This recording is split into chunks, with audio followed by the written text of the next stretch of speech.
આ 3 વાતો ગધેડા પાસેથી શીખો, જીવનમાં ક્યારેય મુશ્કેલી નહીં આવે। નમસ્કાર દર્શક મિત્રો, ફરીવાર આપનું હાર્દિક સ્વાગત છે આપણી આ યુટ્યુબ ચેનલમાં। મિત્રો, આજનો વિડીયો તમારા માટે ખૂબ જ મદદરૂપ સાબિત થશે। તમને વિનંતી છે કે આ વિડીયોને છેલ્લે સુધી જરૂર જોજો। એક જંગલમાં 3 મિત્રો રહેતા હતા, સાપ, કાચબો અને ત્રીજો ગધેડો। સાપનું નામ સહસ્ત્રબુદ્ધિ હતું, કેમ કે તેની પાસે 1000 બુદ્ધિ હતી। કાચબાનું નામ સદબુદ્ધિ હતું। કાચબાને એવું લાગતું હતું કે તેની અંદર 100 બુદ્ધિ છે, અને ગધેડાનું નામ 1 બુદ્ધિ હતું। મિત્રો, એક દિવસની વાત છે। કાચબો અને સાપ એકબીજા સાથે વાતચીત કરી રહ્યા હતા, ત્યારે એમની પાસે દોડીને ગધેડો આવે છે અને બોલ્યો કે મિત્ર, હમણાં જ હું મારી આંખોથી આ જંગલમાં અગ્નિની નાની ચિંગારી જોઈને આવ્યો છું। આપણા માટે આ સ્થાન સુરક્ષિત નથી। આપણે કોઈ બીજા સુરક્ષિત સ્થાને જવું જોઈએ। વિચારો કે જ્યારે કોઈ વિપત્તિ આવી જાય તો તમે શું કરશો? સાપ કહેવા લાગ્યો કે મિત્ર, મારે કોઈ પ્રકારની વિપત્તિની ચિંતા નથી। જો કોઈવાર વિપત્તિથી સામનો કરવો પડી જાય તો મારી અંદર તો સહસ્ત્ર બુદ્ધિ છે। હું મારી 1000 બુદ્ધિઓનો પ્રયોગ કરીને મારો જીવ બચાવી લઈશ। કાચબો બોલ્યો કે મિત્ર, જો ક્યારેક હું પણ વિપત્તિમાં પડી જાઉં તો હું પણ મારી 100 બુદ્ધિનો પ્રયોગ કરીને મારો જીવ બચાવી જ લઈશ। પણ અમને અમારા મિત્ર 1 બુદ્ધિ ગધેડાની ચિંતા છે। તે વિપત્તિ આવશે ત્યારે તે બિચારો પોતાનો જીવ કેવી રીતે બચાવશે? કેમ કે તેની પાસે તો બુદ્ધિ જ નથી। બુદ્ધિશાળીઓ માટે તો કંઈ પણ અસંભવ નથી, પરંતુ મુશ્કેલી આવતા પહેલાં જ જે ઉપાય કરી લે, હકીકતમાં તે જ બુદ્ધિશાળી છે। કહેવાય છે કે દેવું, દુશ્મન, રોગ અને અગ્નિ, આ ચારેયને જો સમયસર દબાવવામાં ના આવ્યા તો તે ચારેય ઘાતક બની જાય છે। મનુષ્યએ દરેક સમયે દૂરદ્રષ્ટિવાળું બનીને રહેવું જોઈએ। જે વ્યક્તિ ભવિષ્યના પરિણામોને ધ્યાનમાં રાખીને કાર્ય કરે છે તે ક્યારેય મુશ્કેલીમાં નથી પડતો। કોઈ પણ કાર્ય કરતા પહેલાં આપણે તેના રિઝલ્ટ પર વિચાર કરી લેવો જોઈએ। સહસ્ત્ર બુદ્ધિ સાપને પોતાની બુદ્ધિના બળ પર ખૂબ જ વધારે અભિમાન હતું। તેણે વિચાર્યું, જો ભવિષ્યમાં ક્યારેય પણ સંકટ આવશે તો હું કોઈને કોઈ યુક્તિ અવશ્ય શોધી લઈશ। સતબુદ્ધિ કાચબો પણ આવું જ વિચારતો હતો, એટલા માટે એમને કોઈ વાતની ચિંતા નહોતી। એક દિવસ જંગલમાં આગ ફેલાઈ ગઈ। અગ્નિને જોઈને સહસ્ત્ર બુદ્ધિએ પોતાની 1000 બુદ્ધિ આમ તેમ દોડાવી। પછી વિચાર્યું, જો હું કોઈ સૌથી લાંબા વૃક્ષની ઉપરની ડાળીએ જઈને લપેટાઈ જાઉં તો ત્યાં સુધી અગ્નિ નહીં પહોંચે। સાપે તેવું જ કર્યું। વૃક્ષની સૌથી ઉપરની ડાળીએ જઈને બેસી ગયો। કાચબાએ જોયું કે હું મારો જીવ કેવી રીતે બચાવું।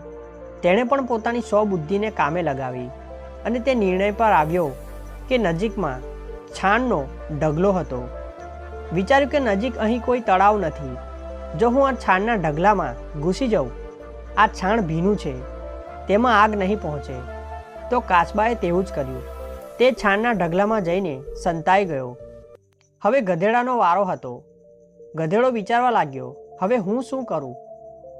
એમની પાસે તો 100 અને 1000 બુદ્ધિ હતી, એટલે એમણે તો બચાવ શોધી લીધો, પણ મારી પાસે તો એક જ બુદ્ધિ છે, અને તે છે કે સંકટ જોઈને દોડવું।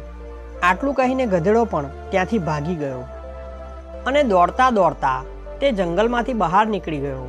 આ તરફ અગ્નિએ આખા જંગલને તેની લપેટમાં લઈ લીધું હતું। 2-3 દિવસમાં આખું જંગલ બળીને રાખ થઈ ગયું। ધીરે ધીરે જ્યારે જંગલની અગ્નિ શાંત થઈ ગઈ તો ગધેડાએ વિચાર્યું કે હવે મારા મિત્રોને મળવું જોઈએ, જઈને જોઉં કે આ સમયે તે શું કરી રહ્યા છે। આવું વિચારીને એક બુદ્ધિ ગધેડો મિત્રોના સ્થાન પર ગયો તો તેણે જોયું કે સહસ્ત્ર બુદ્ધિ વૃક્ષના ઉપરના ભાગે દઝાયેલો મરેલી હાલતમાં લટકેલો હતો। કાચબાને જોયો તો તે પણ છાણના રાખોડામાં કોલસો બનીને પડ્યો હતો। આ દ્રશ્ય જોઈને ગધેડાના મનમાં એક વાત યાદ આવી કે 1000 બુદ્ધિવાળો ઉપર લટકેલો અને 100 બુદ્ધિવાળો કોલસો બનીને રાખ થઈ ગયો છે। સારું થયું કે મારી પાસે એક જ બુદ્ધિ હતી, નહીં તો મારી પણ આવી જ હાલત થઈ હોત। કહેવાય છે કે ક્યારેક વધારે બુદ્ધિશાળી લોકો પોતાની બુદ્ધિના ઘમંડમાં આવીને ખૂબ જ મોટી મૂર્ખતા કરી બેસે છે, જેનું પરિણામ ખરાબ થાય છે। આપણે આપણા જ્ઞાનનું અભિમાન ક્યારેય ના કરવું જોઈએ. અને ના કોઈને તુચ્છ સમજીને એના દ્વારા કહેવામાં આવેલી હિતકારી વાતોને નકારવી ના જોઈએ. જ્યારે વ્યક્તિને આ વાતનું અભિમાન થઈ જાય છે કે તે બધાને લાયક છે, તેને કંઈ જ કરવાની જરૂર નથી, ત્યારે તે આળસુ થઈ જાય છે. તે સસલાની જેમ જે કાચબા સાથેની સ્પર્ધામાં કાચબાની આગળ નીકળ્યા પછી આરામથી સૂઈ ગયો અને નિરંતર ચાલતા રહેનારો કાચબો જીતી ગયો. ગધેડાનો જીવ એટલા માટે બચ્યો કેમ કે તેણે આળસ ના કરી અને તે દોડતો રહ્યો. ગધેડામાં તે ગુણ વિશેષ હોય છે કે ક્યારેય આળસ નથી કરતો. જ્યારે તેને કોઈ કામ માટે તૈયાર કરો, તે દર વખતે પોતાના કાર્ય માટે તત્પર રહે છે અને વગર અટકે, વગર થાકે, વગર કોઈ તર્ક વિતર્ક કરીએ કાર્ય કરતો રહે છે. તે ક્યારેય એવું નથી કહેતો કે મારે આજે કામ નથી કરવું, મારે આરામ કરવો છે, આજે મને ઊંઘ આવી રહી છે, આજે હું સૂવા માંગુ છું. ના, આપણે આ ગુણ ગધેડા પાસેથી જરૂર શીખવો જોઈએ. જે નિરંતર પ્રયાસ કરતા રહે છે તે જ મંજિલ સુધી પહોંચી શકે છે. એવા લોકો જ સફળતાના ઉચ્ચ શિખરોને સર કરી શકે છે. આળસુ, કામચોર તે ક્યારેય સફળ જીવન નથી જીવી શકતા. બીજો ગુણ ગધેડા પાસેથી શીખવો જોઈએ. જેમ એક ગધેડો દરેક પરિસ્થિતિ, દરેક ઋતુમાં પોતાની જાતને તૈયાર રાખે છે. ઠંડી હોય કે ગરમી, તે ક્યારેય ઋતુ જોઈને કાર્ય નથી કરતો. તેણે દરેક ઋતુના હિસાબથી ચાલવાનું શીખી લીધું છે.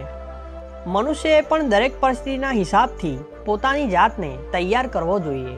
ખબર નહીં આપણે કયા સમયે કઈ પરિસ્થિતિમાંથી પસાર થવું પડી જાય. જો આપણે પોતાને સક્ષમ ના બનાવી લીધા તો યાદ રાખજો, બીજી સ્થિતિથી તમે સામનો નહીં કરી શકો. જેમ કે કોઈ વ્યક્તિએ પોતાના જીવનમાં ક્યારેય ગરીબીનો માર નથી જોયો, હંમેશા સુખ સુવિધામાં જ મોટો થયો. જો ક્યારે તેની ઉપર ગરીબી આવી જાય તો તે ગરીબીથી કેવી રીતે લડી શકશે? એટલા માટે ખૂબ જ જરૂરી છે સમયના હિસાબથી પોતાની જાતને ઢાળવા જોઈએ. અને મિત્રો, સમયના હિસાબથી પોતાની જાતને ત્યારે જ બદલી શકો છો જ્યારે તમે પહેલાંથી એની તૈયારી કરી હોય. જે સમય અને પરિસ્થિતિના હિસાબથી પોતાને નથી બદલતા તે ક્યારેય સુખી નથી રહી શકતા. ગધેડાની ત્રીજી વાત એ છે કે વર્તમાનમાં જે પણ લુખું સૂકું તમારી પાસે હોય એમાં જ સંતોષ માનવો જોઈએ.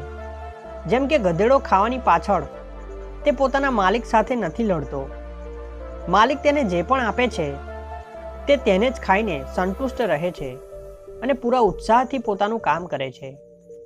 મનુષ્યને એવું કરવું જોઈએ કે જે તેની પાસે છે તેમાં જ ખુશ રહેવું જોઈએ. ક્યારેય એવું ન વિચારવું કે પડોશી સારું સારું ખાઈ રહ્યો છે, સારા સારા કપડાં પહેરી રહ્યો છે, તો આપણે પણ એવું જ કરવું જોઈએ. ભલે એના માટે દેવું કેમ ના કરવું પડે, લોન કેમ ના લેવી પડે.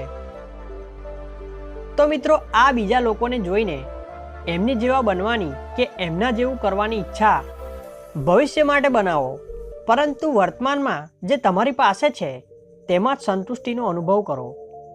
જોવા જઈએ તો લાલચ અને ઈચ્છાઓ ક્યારેય પૂરી નથી થતી. એક વસ્તુ પ્રાપ્ત કરી લીધા પછી બીજી વસ્તુની ઈચ્છા થવા લાગે છે. એટલા માટે સંતુષ્ટ રહો અને ખુશ રહો. મિત્રો, તમને આ વાર્તા કેવી લાગી કમેન્ટ કરીને જરૂર જણાવો. વિડીયો ગમ્યો હોય તો લાઈક જરૂરથી કરી દેજો અને જો ચેનલ પર નવા હોય તો ચેનલને સબસ્ક્રાઈબ કરીને બાજુમાં આપેલ બેલ આઇકોન પણ જરૂરથી દબાવી દેજો. વિડીયોને વધુમાં વધુ તમારા મિત્રો, સગા સંબંધીઓને શેર કરજો. આપણે મળીશું આવા જ એક નવા વિડીયો સાથે. ત્યાં સુધી મસ્ત રહો, ખુશ રહો. વિડીયો જોવા બદલ ખૂબ ખૂબ આભાર.